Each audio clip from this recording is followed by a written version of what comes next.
I would.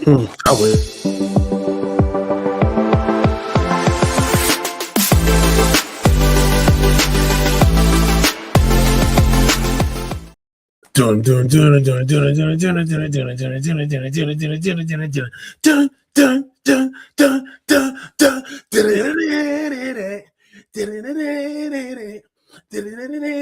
dun X-Men 97.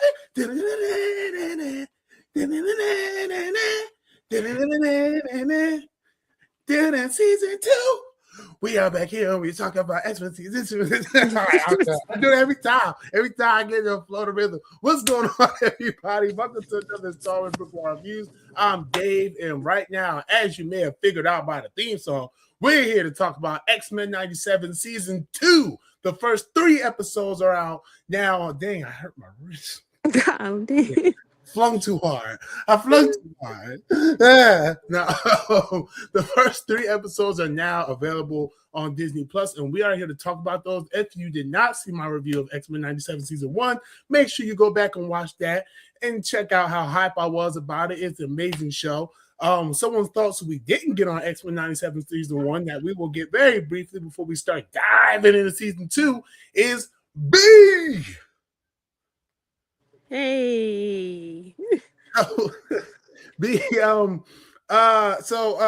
the uninitiated, real quick, X-Men 97, this is the continuation of the 90s X-Men series that used to air on like what, Fox Kids or whatever back in the day. I never watched it. I'm not even gonna hold you. I'm not gonna sit here. I think it was Fox. Disney didn't really have that type of staying over the X-Men back then. I know that. So I had it was like a UPN type situation. I mean, it might have been. I don't know. I wasn't watching. I'll tell you that much. I won't even front. But this is like the continuation. It's still set in the 90s. It still follows the same plot lines and plot threads. It just continues to move forward and stuff like that. And it's good. I loved the first season. Like I said before, we didn't. Yeah. What were your thoughts on the first season though? Be like real quickly. I liked the first season. I was kind of, I don't know, I was kind of off put at first because the whole Charles is dead, but then when you get to the end of the season, it's like this man was hiding out the whole entire time. Oh, bitch ass Charles. Charles pissed me off so damn bad in that first season, man. That motherfucker gonna run around there and get some space pussy and leave all that down here dying. Like myself. down here dying, getting captured. Sentinels walking around all crazy, and Charles just up there. This is amazing. I can walk. That's exactly what he was doing too. No, the part that killed me, and I didn't realize until I rewatched season 1. He said they were dancing, drinking wine, making love. Now they're dead. Like, yeah. So I mean, yeah, but you did enjoy it, right? Oh yeah, I enjoyed it. Okay, definitely. It was definitely a good show. Definitely very well praised. And so it's amazing that we got this second season so quickly. Just a year after the first one, a little over a year after the first one. So yeah, I mean, going into this one picks up following the cliffhanger that we were left on at the end of season 1, in which the X-Men are displaced throughout time. You have one group of X-Men, Wolverine, Morph, Jean Grey, Cyclops, and I'm forgetting one. Am I forgetting one? Was it not Nightcrawler, was it? No, it wasn't Nightcrawler. Nightcrawler's with the group that went to the past. So the Wolverine group was in the future, the Wolverine group. Which one thing that I do love about the show too, that it definitely gives Cyclops his time to shine, because Cyclops, okay, all right, Cyclops, I was unfamiliar with your game. I'm trying to see who all was in that group, but yeah, so I know they were in one group, and then the other group had sent to the past was Professor X, Magneto, Beast. You just said the name. Nightcrawler and Rogue were sent to the past, And in the present, you just have whoever was left, which unfortunately, or fortunately, depending on how you look at it, it's Rogue and the Not boy's Rogue. name. Yeah, Firestarter, Firestar, Firecracker, something like that. It's not Pyro though, but it's Fire something. As y'all can see, I don't always know all my X-Men names, but that's okay. Because I ain't the X-expert. The X-expert. With the puns today. Like I said, so this I like the format. I like what they did with dropping these first 3 episodes because you get a bit of each storyline and where each storyline is going to go. Because for those of you who don't know, Apocalypse, the big villain of this season is Apocalypse, who is like the X-Men's greatest foe, right? Like all of them, this is their greatest foe, and they are pretty much in a predicament where they have to figure out how to stop him in all past, present, and future. So it's really just like a race to, not a race, but it's a lot of pressure. Games on to stop Apocalypse in every timeline possible so that he does not destroy the X-Men and take over the world for his evil purposes. You are more fresh on your rewatch or your watch of season 1 than I am. Mm-hmm. What are your immediate thoughts stepping into season 2? How are you feeling about that? What were you expecting? Just a rundown. Give us your thoughts. Well, going into it, I didn't expect the Apocalypse villain to be, all throughout history, and finding out more stuff about him, about how he's like immortal and all that other stuff. And to start out, he was really just trying to free his people and not have to be underneath of an Egyptian tyrant. Right. And I think it said that he was like the first of his kind, the first mutant, basically. So that was kind of like, that was new to me. So, but I don't know, I liked it. Okay. I have a philosophical, not philosophical, but I have an actual question to ask you about the decision that certain characters are making, but we'll get there shortly. I'll lock that question in my head. But one of the other things, one of the things I liked, so the first episode of the season, I got hiccups, y'all. That's why I keep pausing. Now I expose myself. Now I'll never stop. Good Lord. The first episode, it starts off with them in the future. So Forge and Bishop. No, yep. Forge and Bishop. Yeah, they're the ones left behind and have to go find them. Yeah, they have to go find the rest of them. So they both of them go to Bishop goes to the past, Forge goes to the future. And to get that, I forgot Storm. I didn't say Storm. How did I not say Storm? It's Wolverine, Storm, Morph, Cyclops, and Jean Grey. Boom. That's what it was. So they're the ones that's in the future. And actually, I don't think Storm went to the future. I think Storm was left behind because she was assisting Sunspot and the girl Jubilee. No, you're absolutely wrong. How am I wrong? You're absolutely wrong. Storm was in the future. Because remember, she had to do that cool ass thing with the sun. What? You don't remember that when they was all on the train, and then the so in the future there's this. So they're I'm trying to figure out how to explain this because it's a lot to explain if you are not initiated with certain parts of the X-Men lore, much like myself. So Cable, who is Nathan Summers, is Jean Grey and Cyclops' son. He's in the future, but he's still a kid. But he's said to be the one to basically lead the mutants in the future to a brighter tomorrow, stuff like that. He's said to be the guy, to be the one, right? But the thing is, he never knew who Jean Grey and Cyclops were because they sent him to the future because that's what they had to do as part of his destiny. So there's like a oracle, you can say, that's there, and that's kind of been raising Nathan up and everything like that. Right. And the thing is, they want to stop Apocalypse, but Apocalypse figures out, hey, if I get that Nathan kid, I can be immortal forever. Not this where it starts. So they figure they have to take down the Four Horsemen and all that stuff. It's very, very action packed episode. I will say that. Very lore heavy. And in one moment, Storm is tasked with using the power of the cosmos, because Oh, okay. Storm only controls weather, as we know, but she's a lot more powerful. And one thing I do like about this show that is done in both seasons, that is giving Storm so much to do and so much shine that she hadn't gotten in the live action movies, because those are the ones I watched. I don't really know how she was in the original 90s series. Someone would have to tell me that, but yeah, no, she's definitely been turned up. And what she did in that moment with the sun and shit like that, pulling on the power of cosmos, bro. Hands down. That got me hyped. But yeah, so they that's their whole thing in the future.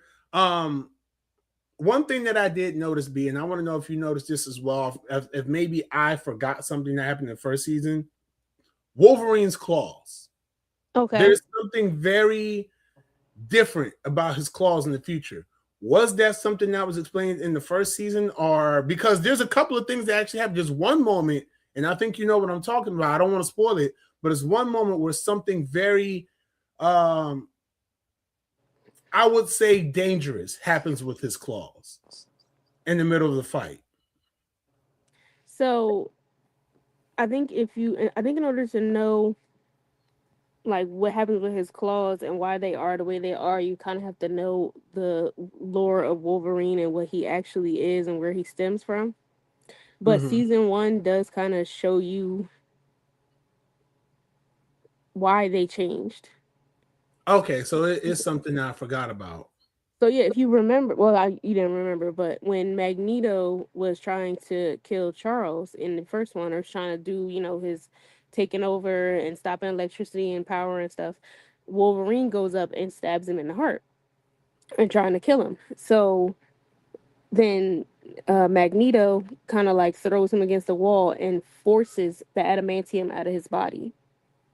Oh, okay. So now we can actually talk about it, because for those of you who've watched season 1, this is a little bit of spoiler territory. But Wolverine's claws, like we just alluded to, are bone now, and that caught me off guard because I didn't remember that plot point. But okay, I figured that something happened. I just thought it happened like off screen, and they were going to explain it. But Oh no, but because if you we won't remember, explain, huh?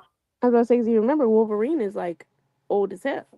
Like Mm-hmm. he's super super old, older than even they know how old he is, and he's always had those like bone structures, but the adamantium just kind of like hyped them up, or turned them up more than what they already were.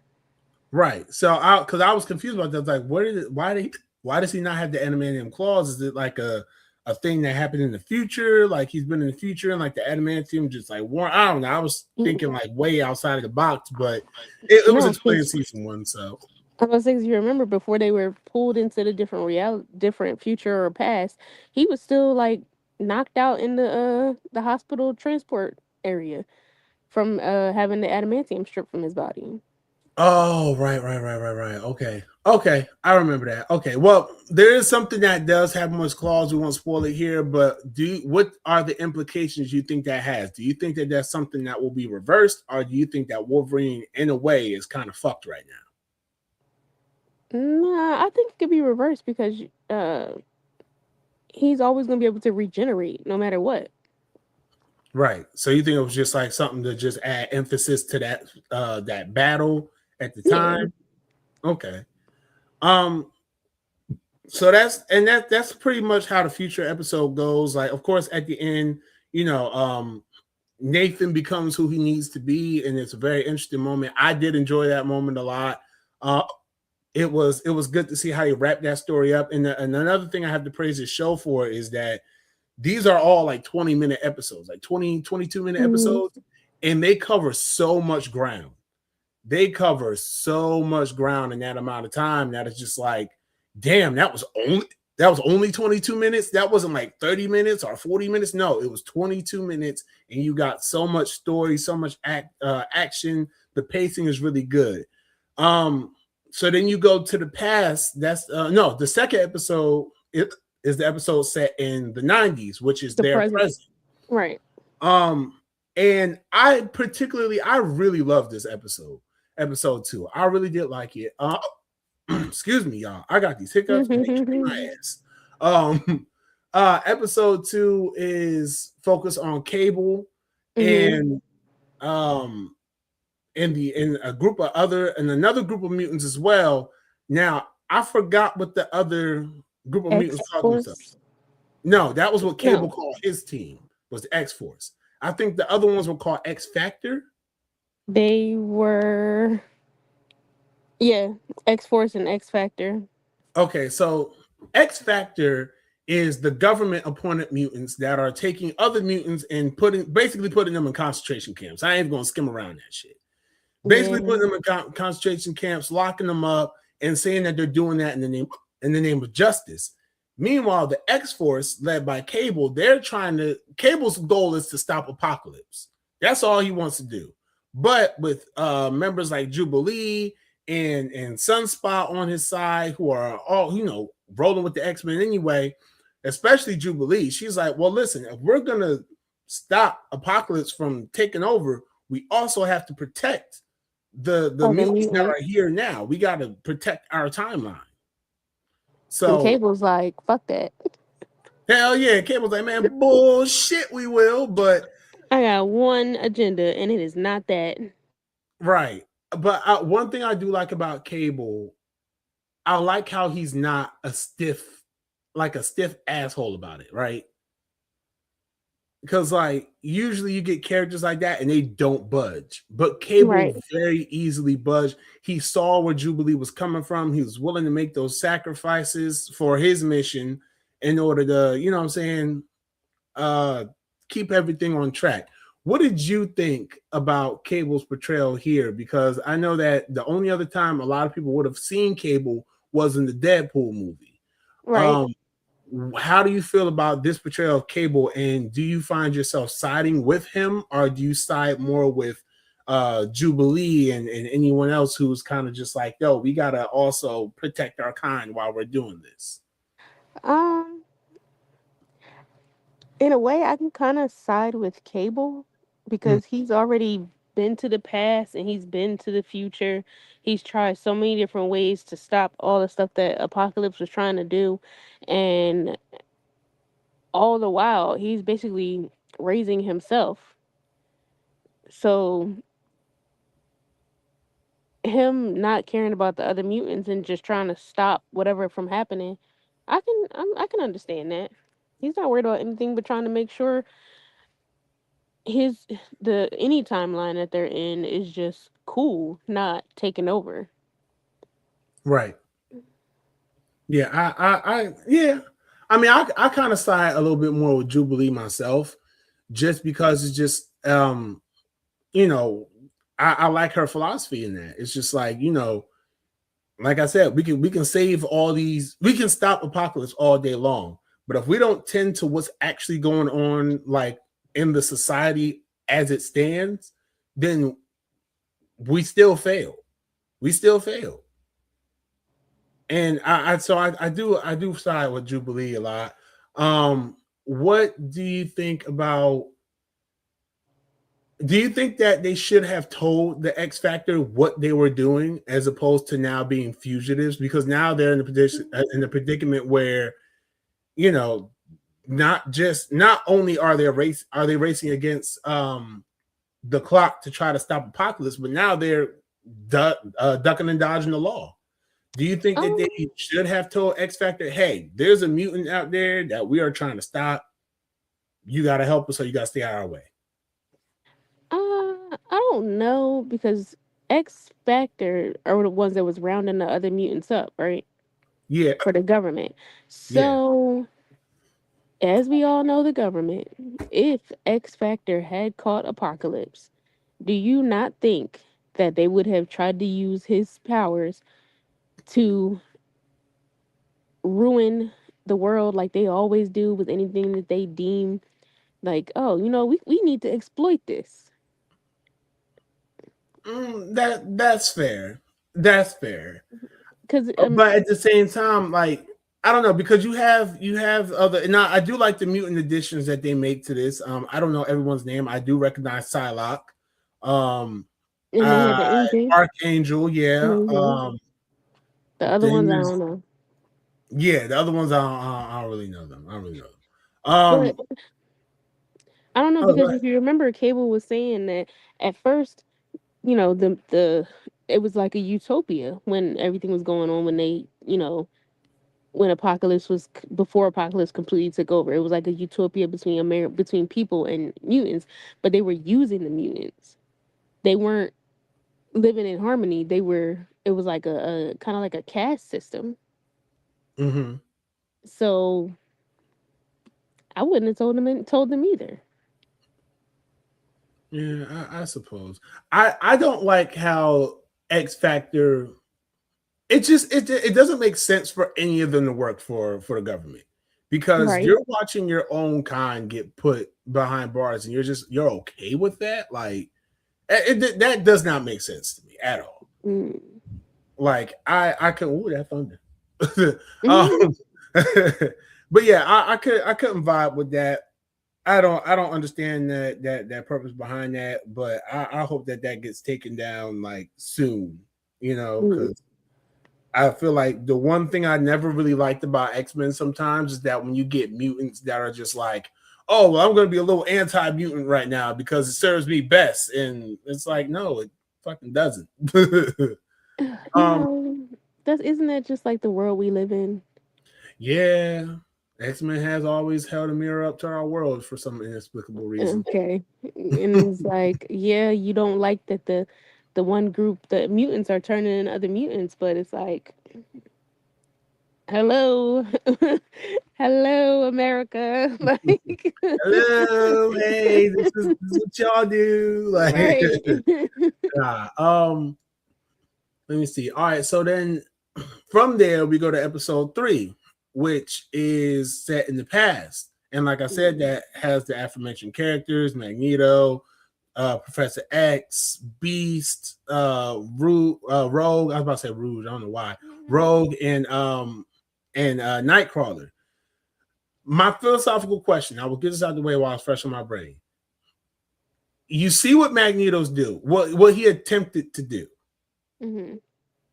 Do you think that by him doing that, he actually was the direct cause of Apocalypse turning out the way that he did? Or Mm. do you think that had he let Apocalypse do what he was going to do, we're not going to spoil it, had he let Apocalypse do what he was going to do, that things may have turned out differently? Hmm. Because it is a tough call. Because when you deal with time travel, you Right. never know what the root cause of it is versus what you actually affected. Right. So and it's weird that I was just sidebar why you formulate a little bit of that. I was Well, just watching. Oh, go ahead. I was going to say because Apocalypse, or what was his name before Apocalypse? Uh, Ner. in Sabanur, I believe. Yeah. Well, Ner, his main focus was inherently good, trying to make sure his people were good and free from whatever.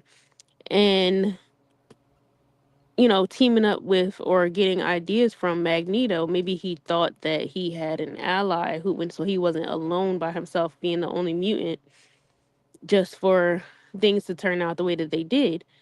So did that kind of maybe that kind of like wavered his trust in other mutants to why he changed into Apocalypse later.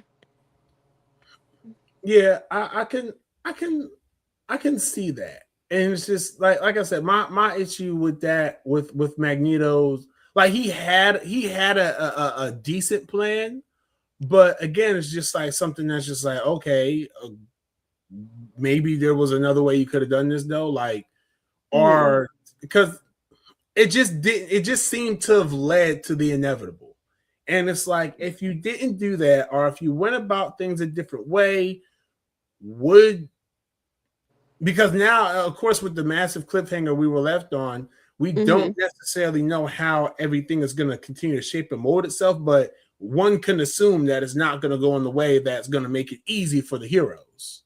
Right. So it's I don't I think Because I now, yeah, ultimately, Apocalypse knows about the X-Men now.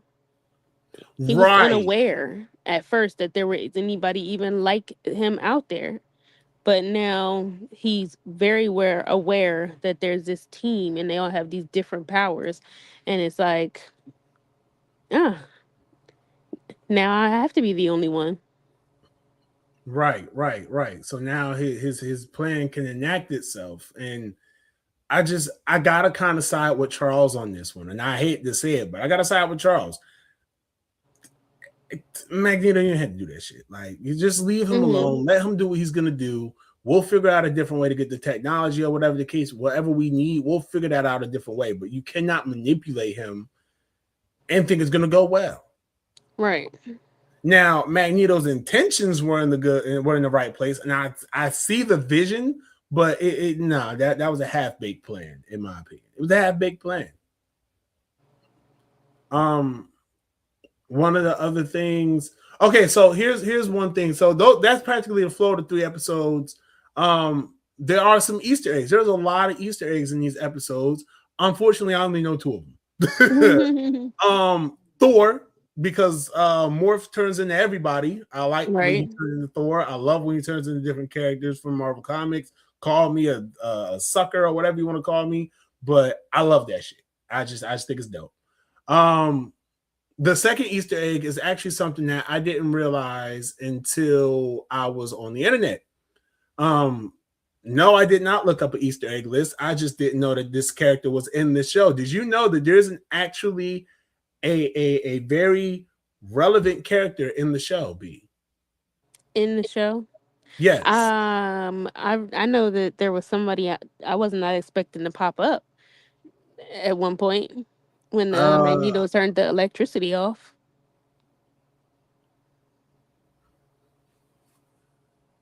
let me think. Are we talking about the same? I don't know if we're talking about the same. Are we talking? Was it in the past? In the past. It Oh, was in okay. the first season. No. Was it like in the past episode when they were in the past? Oh no. This was Okay. something else. Okay. Tell me yours first, and then I'll tell you mine. Spider-Man. Oh, in the first season. Yeah. Okay. But we're talking about season 2, B. Yeah. I watched them all um, straight, so you know. um, so the character that appears, the Pharaoh, is actually Kang the Conqueror. Yeah. Yeah, that's one of the versions of Kang. Um, which is very interesting to me because there are comic runs in which a lot of characters' fates and histories are intertwined. Kang is Hmm. one of those ones that constantly gets intertwined with different characters. I am not the comic book lore guy, but I do know that, and I was surprised to find that out. And they used his they used his government name, Mm. not his government name. I'm kidding, but they used his Egyptian name, which like I said, I had no idea, and that explains the technology that he had because Kang, as Okay. we know, well, not as we know, but if you watch the Ant-Man movies or any of the movies in MCU featuring Kang, for all the shit we got that led nowhere with that, one of the things that did kind of that was prominent into his history is that he has future tech. He has tech that comes from the future, which is what the X-Men in the past were trying to figure out how to utilize that to get back to their own time. Um, Right. Because there's like, how you get robots in right, Egyptian times? right. So that's where that came from. So I'm very interested to see if they do something else with that as well. with just having Kang exist in this universe? Or are they going to do something else with that? I would love to know. I would love to see if that comes fruition. Um, Mhm. Another, well, no, that's the only other Easter egg I had. Um, are there any standout moments in these three episodes from either a character or just a moment in general that stuck with you since you've watched these episodes? Um, I guess when they were in the future with Nathan, and they kind of finally figure out like, oh, okay, these are your parents, and he kind of they kind of get taken away, and he can't really like find anything out because he's like, oh, you can ask us all these questions, and they're like, nah, y'all gotta go back. Right. Yeah, that was a very heartfelt moment. Yeah. Yeah. Um, a moment for me that stuck out was Jubilee's fight scene. Oh, I love when characters get their shine. And Oh, in the Jubilee, I prison. was yeah, Jubilee, I was unfamiliar with your game. Mm-hmm. I absolutely love that sequence. Jubilee did she turned up. She turned up. And And I love it. fireworks was fireworking. Yo, who you telling? Yeah, she did that. She did that shit, man. I love that. Let's see. I don't think there's anything else. I mean, is there anything else that you want to point out? Maybe something that you didn't like too much, or something that you hope to see more of in the upcoming episodes? um,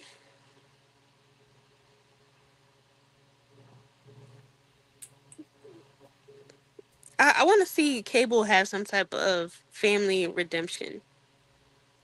Like Okay. because even though they're like building their relationship, I want to see them have like that family dynamic better than what it is. Mm-hmm.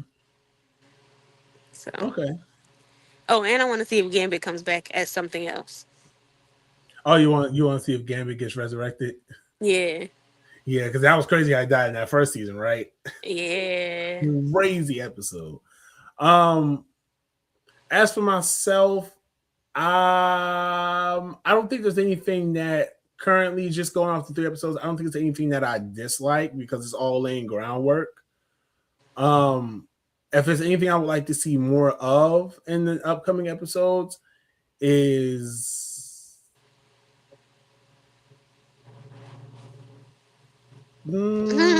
mm, I don't know. I don't know. I don't know. I don't know. I don't think it's. I don't know. It's too early for me to call it. I don't know. Me personally, I don't know. One other fight scene I do want to point out. I don't know who the hell that mutant was playing the damn drums, but that nigga was killing it. He was killing that shit. And I do like the theme song. That's why I would want to see more theme song variations because I Okay. definitely love how they switched it from X-Men to X-Force. Mhm. And then the theme song was just the guitar hit a little harder in that version of theme song. I do, but I would love to see more theme song variation because I thought that was fun. Um, I'm a sucker for things like that though. Like I'm probably one of the only people that still doesn't skip the intro out of fear that I might miss something. Like, and sometimes the song slaps, so there's that. Um, but yeah, that's it. So, um, you have anything else before we get into ratings? No. Okay. So what we're gonna do, we're gonna rate these a little differently. Instead of just rating them, we're going to put them in order of which episode we enjoyed the most and which one we enjoyed the least. Um, because I think it's too early to give like a definitive rating right now. We still have a few more weeks to go for the show. Yes. Um, so yeah, so let's do that. So what will be your ranking of the episodes from best to worst of these three? Um. So, the future episode would be the best one. Mm-hmm.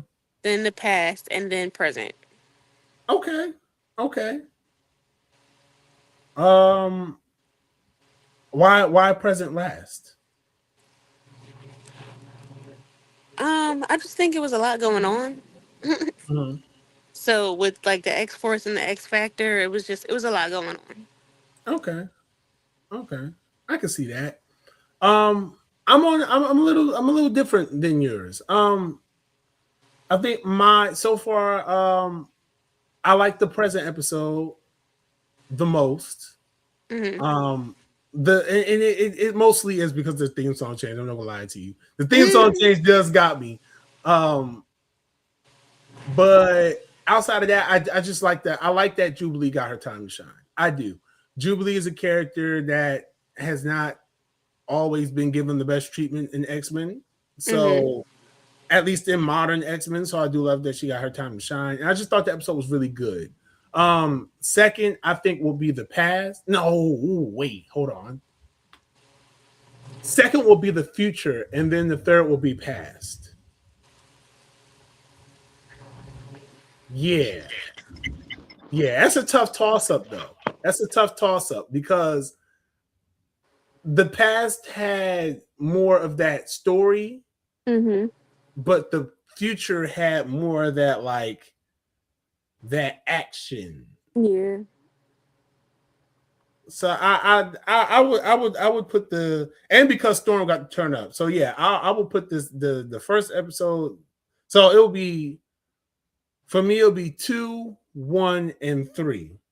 So it'll be present, future, then past. And for you, you said it'll be future, past, and present. Yeah. Okay, cool. All right, so that's it. Like I said, we're not going to give any type of definitive star ranking right now. From our 1 to 5 ranking, we're not going to do that yet. We're going to wait till the series is over and talk about it as a whole. So hopefully we get back here to do that because we'll see. But yeah, we should. We'll do it. I only say that because it's just like. All right, I'm not gonna hold you. I like the thumbnail that I made for this video. I feel like it's gonna be hard to top that, but if I can top it, we'll do another one.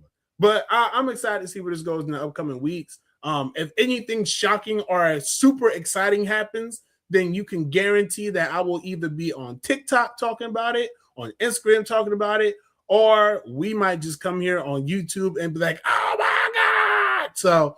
I don't know, Right. but the best way to do that is to make sure that you are subscribed here to the YouTube channel, that you are following us on social media, Facebook, Instagram, Twitter, Twitch, TikTok, all those handles, and the ticker down below. Look at it go. Look at it go. That's my mutant power right there. I make the ticker go so you can see all our social media handles. All right, don't have the government coming after you. Huh? Don't have the government coming after you. Oh man, I hope not. They're like, you're the guy who controls the tickers at the bottom of your screen. No, it's just the yeah, and make sure over on Facebook you guys tune in over there for BrickWall Anime. That's back. So make sure you check that out. Show some love over there. Like I said, we got more content dropping all the time. And yeah, that's it. So thank you all for tuning in. And until next time. Be easy, stay breezy. I don't have an X-Men exit for this, but I will just show my X-Men belt. If you see me at a convention, I might be wearing it. It's an X-Men belt. That's all I have. Be easy, stay breezy. Peace.